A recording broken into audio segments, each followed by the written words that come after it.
Hello, I am Michael Battaglia. I'm a postdoctoral associate at Yale in the Department of Earth and Planetary Sciences, working with Professor Juan Laura.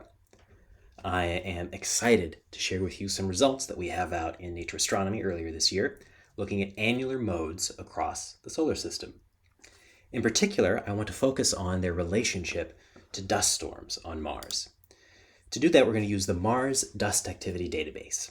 The MDAD is a catalog of about 15,000 individual dust storms across 8 Mars years that I have compiled and released on Harvard Dataverse. If you'd like to know more about it, please see my paper out with Helen Wang earlier this year in Icarus.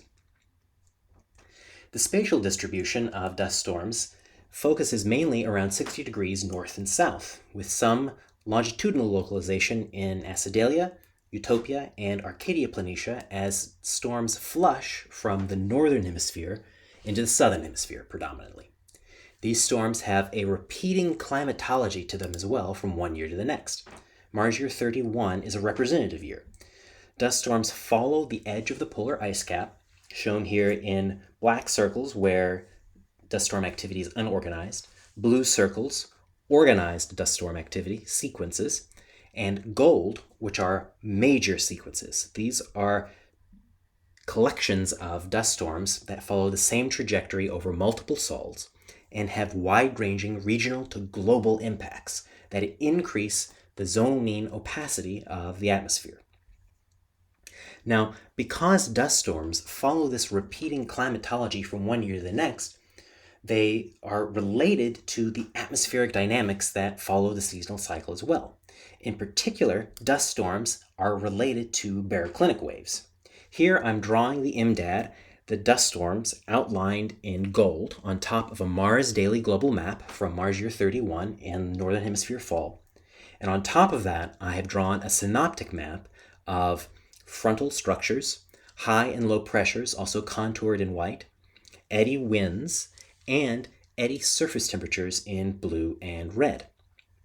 These are all from EMARS.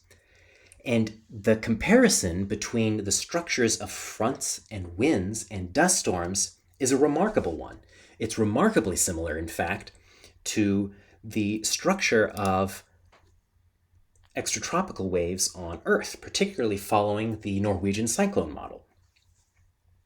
This favorable comparison from Earth to Mars and how baroclinic traveling waves organize large-scale features of the atmosphere makes us ask the question, can we use the relationship between Earth and Mars to our dynamical advantage? That is, can we apply our understanding of waves and climate in the extratropics of Earth to the extratropic of Mars?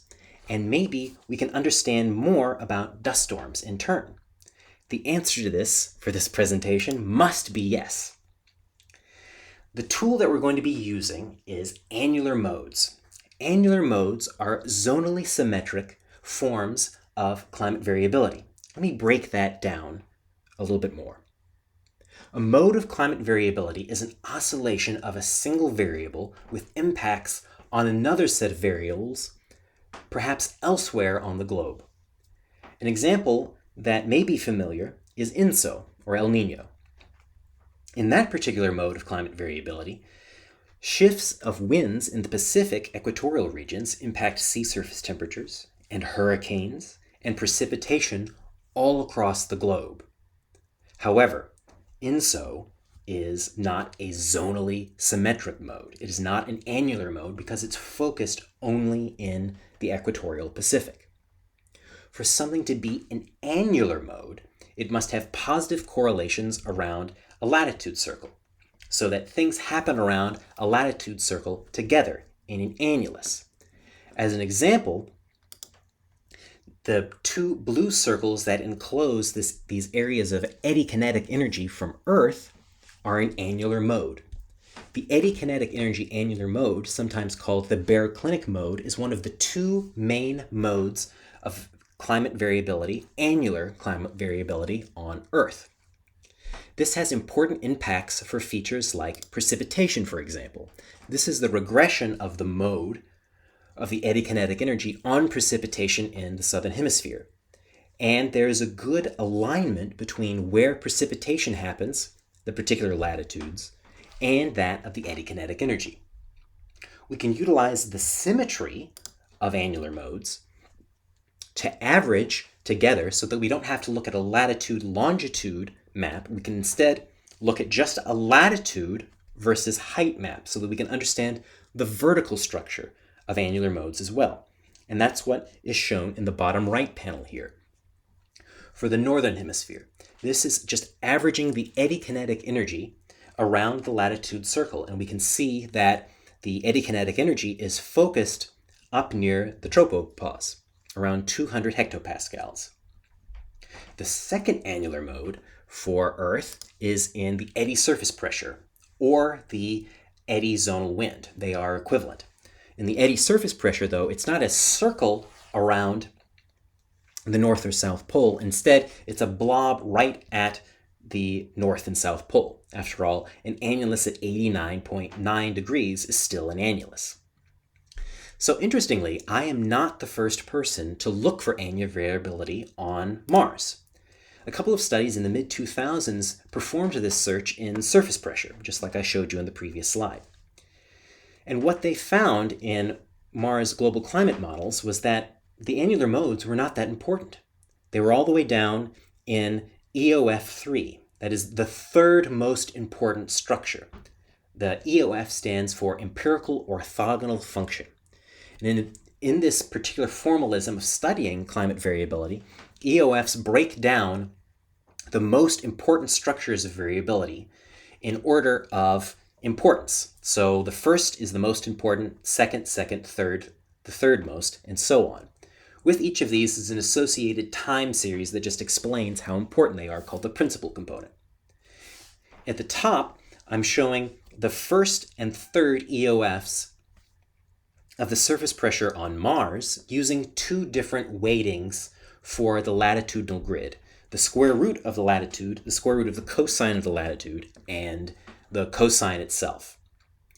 If you do as the studies in the mid-2000s did and weight by cosine of latitude, it relegates the annular mode for Mars all the way down to EOF3. Whereas if you weight with the square root of cosine, which you have to do because EOFs operate on the variance of the field, not the field itself, which is a squared quantity, you use the square root of cosine, it promotes it back up to EOF1, explaining 20% of the variability in this field. And this, the top left panel, matches the structures that I just showed you in the previous slide for Earth that I show and repeat here on the right for the southern hemisphere at the top and the northern hemisphere at the bottom. So annular modes are important for Mars. So what first got me searching for these modes initially? Well, I have a paper out in 2019 with Helen Wang documenting the Aeonia Solis Valles Marineris dust storm track in the southern hemisphere of Mars. It's more recently been called the Z storm track by others, but we were the first to identify it. In this particular storm track in the southern hemisphere spring, we found an interesting phenomena where dust storms have this repeatability to them. They happen and then there's a 20-sol break and then they reoccur in sets of 3 or 4. The reason this is interesting is because the baroclinic waves from the synoptic scale map with the high and low pressure systems in the fronts that I showed you before, those waves have repeatability of every 2 to 7 sols. That doesn't match the 20-sol behavior here. So what could this possibly be? This doesn't match any other feature that we had known for Mars. And so that's what got me searching for annular modes, because on Earth, annular modes have a periodicity of about 20 to 25 days.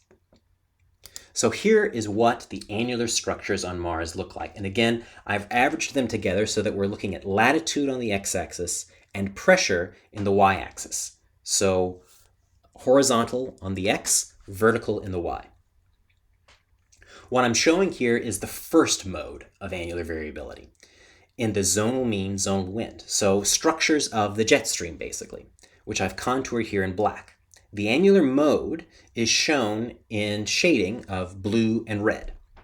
And what these two nodes, the positive and negative nodes, that are symmetric around the center of the jet stream in both the northern and the southern hemispheres indicate that the most important way that the jet stream changes in time is that it shifts north and south in both hemispheres.